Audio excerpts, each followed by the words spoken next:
अस्सलाम वालेकुम जी, this is Daniyal Afzal, your all welcome to my YouTube channel. जनाब, चैंपियंस ट्रॉफी 19 फरवरी से स्टार्ट होने जा रही है और कल 14 जनवरी डेडलाइन है, जिस पर तमाम टीमों ने अपना जो इनिशियल 30 रुकनी या 15 रुकनी जो भी स्क्वाड है वो सबमिट करवाना है आईसीसी को। और तकरीबन तमाम टीमों ने अपना जो इनिशियल स्क्वाड है पाकिस्तान समेत वो सबमिट करवा दी आईसीसी को। सिर्फ इंडियन टीम ने अभी तक अपना जो इनिशियल स्क्वाड है वो जमा नहीं करवाया। उसकी रीज़न एक तो ये बताई जा रही है कि जसप्रीत बुमराह को एक इंजरी है, बैक इंजरी। आप जानते हैं कि इंडियन टीम अभी ऑस्ट्रेलिया सीरीज खेलने गई हुई थी, test series, border Gavaskar trophy खेलने गई थी। वहां पर जसप्रीत बुमराह ने तकरीबन 150-200 ओवर्स किए।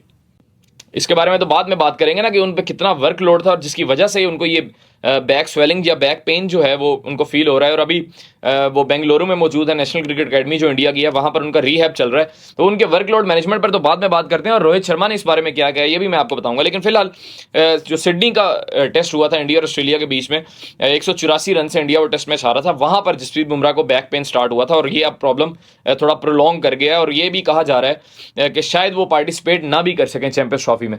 और इसी वजह से इंडिया का जो स्क्वाड अनाउंस नहीं हो सका, अभी जो डिले आ रहा है वो इसी वजह से आ रहा है। इंडियन सिलेक्टर्स ये सोच रहे हैं कि जसप्रीत बुमराह को स्क्वाड में रखा जाए या ना रखा जाए। और अगर रखा भी जाए तो वो ग्रुप स्टेजेस में तो कम से कम नहीं खेल सकेंगे, क्योंकि जितनी उनकी इंजरी का ड्यूरेशन बताया जा रहा है, उनका रिकवरी पीरियड बताया जा रहा है, मुझे नहीं लगता कि वो ग्रुप स्टेजेस में खेलेंगे। और इसी बात पर जब बॉक्सिंग डे टेस्ट खत्म हुआ तो रोहित शर्मा का इंटरव्यू लिया गया और उनसे पूछा गया कि जसप्रीत बुमराह जो इतने ओवर्स कर रहे हैं, मैंने आपको, अगर आपको याद हो तो मैंने एक वीलॉग किया था, उसमें मैंने बताया था कि उस टाइम चौथा टेस्ट मैच जारी था इंडिया और ऑस्ट्रेलिया के बीच में, गालबन पहला दिन था और उसके एंड पर मैंने वीलॉग किया था। उसमें मैंने बताया था कि अभी तक यानी कि चौथे टेस्ट की पहली इनिंग्स तक जसप्रीत बुमराह अकेले ने 25 आउट कर रखे हैं ऑस्ट्रेलिया में इसी सीरीज में, और बाकी तमाम इंडियन लाइनअप ने 25 आउट किए हुए हैं। तो अगर उन्होंने 25 आउट अकेले ने किए हैं और बाकी पूरी बॉलिंग लाइनअप के 25 आउट हैं, तो इट मीन्स कि उनका वर्कलोड भी उतना ज़्यादा है। उन्होंने ओवर्स भी बाकी बॉलर से उतने ही ज़्यादा किए होंगे। तकरीबन 150-200 ओवर्स एक सीरीज में करना ये बिल्कुल इम्पॉसिबल चीज़ है। और यही, अगर आपको याद हो, यही हालत हमने शाहीन शाह अफरीदी के साथ की थी जब बाबर कप्तान थे। पिछले 2-3 साल हमने यही किया शाहीन शाह अफरीदी के साथ। हमने उनको हर फॉर्मेट खिलाया, हमने उनको आयरलैंड के खिलाफ खिलाया, उनको अफगानिस्तान के खिलाफ खिलाया, उनको जिम्बाब्वे के खिलाफ भी खिलाया, फिर बड़ी टीमों के खिलाफ भी खिलाया। और इसी तरह तीनों फॉर्मेट्स वो खेलते रहे। फिर विद दैट वो लीग्स भी खेलते रहे। तो उनकी जो बाद में हालत बनी आपके सामने है, वो रिकवर नहीं कर पाए। वर्ल्ड कप फाइनल में वो इंजर्ड हो गए, हमें वो वर्ल्ड कप का नुकसान हुआ। उसके बाद उनकी पेस 145 प्लस पे वो जाकर स्विंग करते थे, अब उनकी पेस 130-135 से ऊपर जाती नहीं टेस्ट क्रिकेट में। तो यही हालत इंडिया बुमराह के साथ कर रहे हैं। हालांकि इंडियंस ये कहते थे कि सर हम तो 3-4 टीमें बना सकते हैं और हमारी तीसरी चौथी टीम जाकर दुनिया में किसी भी टीम को उनके घर में जाकर हरा सकती है। सर यहाँ आपसे 2 बॉलर्स नहीं पूरे हो रहे। अकेला जसप्रीत बुमराह अगर इंजर्ड हो गया है तो आपकी चैंपियंस ट्रॉफी में तो दुर्गत बन जाएगी। ऊपर से आपने अपने मैच दुबई में रखवाए हुए।